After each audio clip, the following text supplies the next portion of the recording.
My son's name was Tariq. He was murdered on January 21st, 1995, and he was 20 when he died. My son's killer's name was Tony Hicks. He was 14 years old when they killed Tariq. Tony made a decision at 14, which took him less than a second. He's 39 years old, still in prison.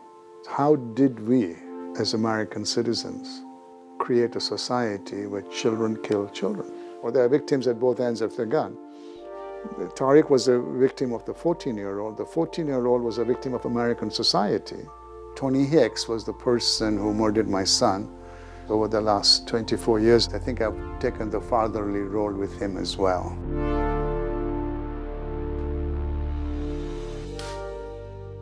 Tariq was gifted with a great sense of humor. You know, he laughed very easily, an art student, and worked on Fridays and Saturdays as a pizza delivery man to make some extra money. And he was lured to a bogus address in North Park. So when he got there, he knocked on many doors because he did not know who'd ordered the pizzas. And of course, nobody had. So he came back to his car and was accosted by 4 youth gang members. 3 of them were 14-year-old, and the leader of the gang was an 18-year-old who handed a 9mm handgun to a 14-year-old, gave the order, and he fired 1 round, which came through the driver's side window and entered my son's body right here under the left shoulder blade.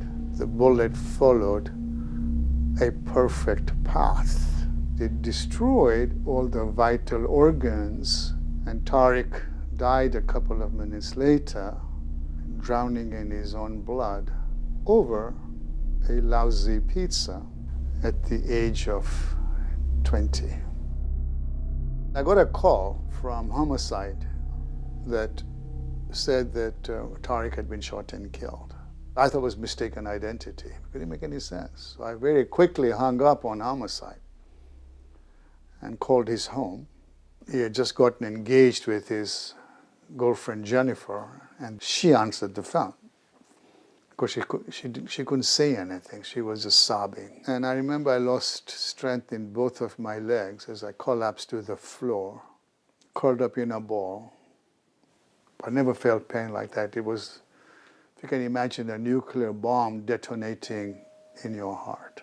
And the pain was so intense and so excruciating, I had my first out-of-body experience.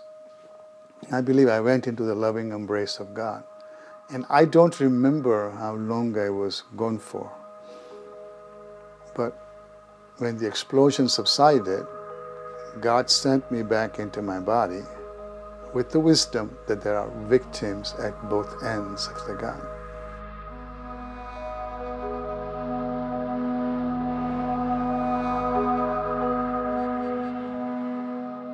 So I've always been there with my grandson through the various stages of his challenging life.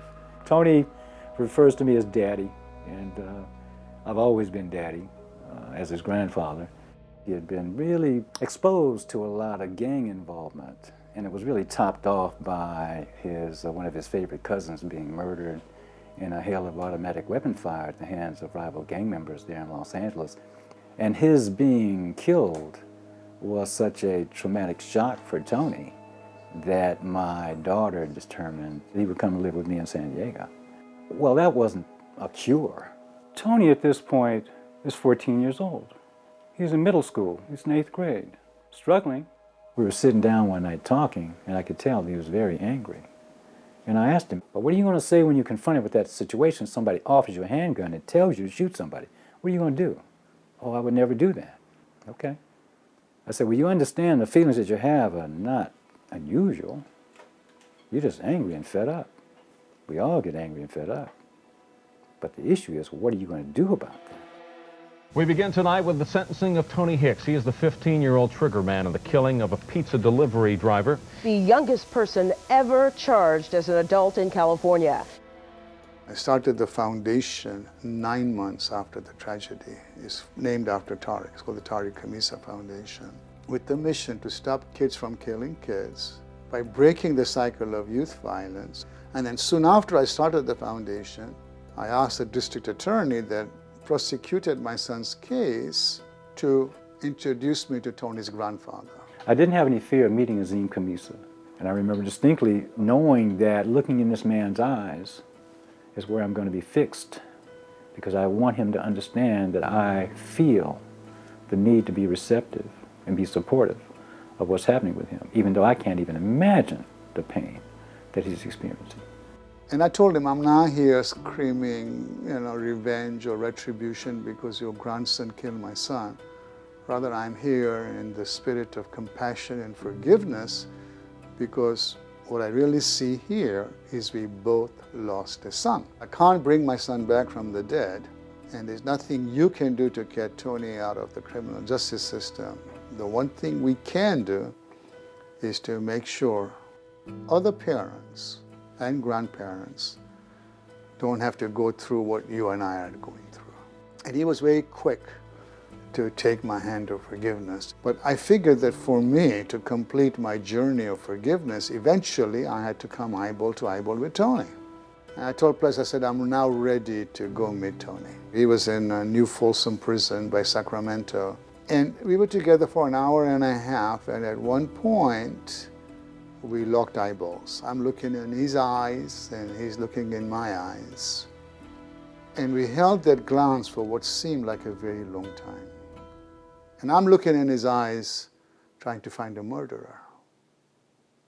And I didn't. So at that point, I told him, Tony, you know that I've forgiven you because I've been working with your grandfather for over 4 years now. And I want you to know that when you come out of prison, you have a job at the Tariq Khamisa Foundation, and you can come work with your grandfather and me. And I remembered that as I was leaving the prison, that there was this big weight that had lifted off my shoulder, because at that point I knew that I had completed my journey of forgiveness. And the big thought in my head as I was leaving the prison is, why did I wait 5 years?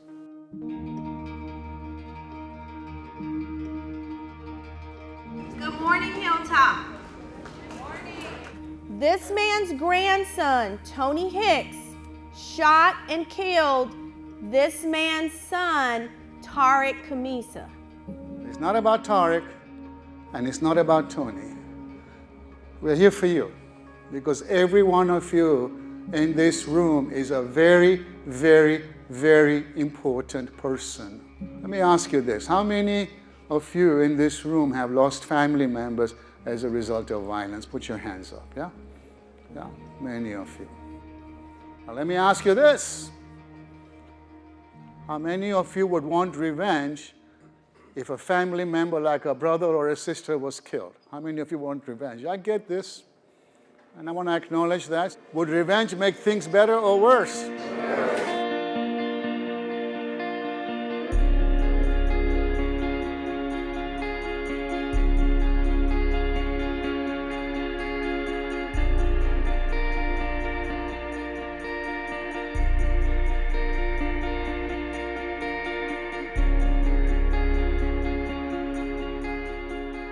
+23 years later, we're still together. And I have a lot of respect for Place. He's been by my side, by my support, would do anything for me. He's always told me that I have your back and I trust him. He's as close to me as I often say as my own brother. So, thank you, brother. Mm-hmm. I can't put words that mean enough about Azim's generous hand of forgiveness and how that's affected all of us. And that compassion was something that, again, will stay with me as long as I live. And that's why we're here with the kids, is to give that love back so that they understand they are loved and cared for. And any challenges they have, they're loving adults who care for them and want to be of assistance to them. I truly believe peace is possible. How do I know that? Because I am at peace. And my portal to peace was through forgiveness. Please repeat after me. I pledge on my honor. I pledge on my honor to be a peacemaker. to be a peacemaker In my home. in my home, In my school. in my school, And in my community. and in my community. I am a peacemaker. A peacemaker. I am a peacemaker. A peacemaker. I am a peacemaker. Thank you so much, Hilltop.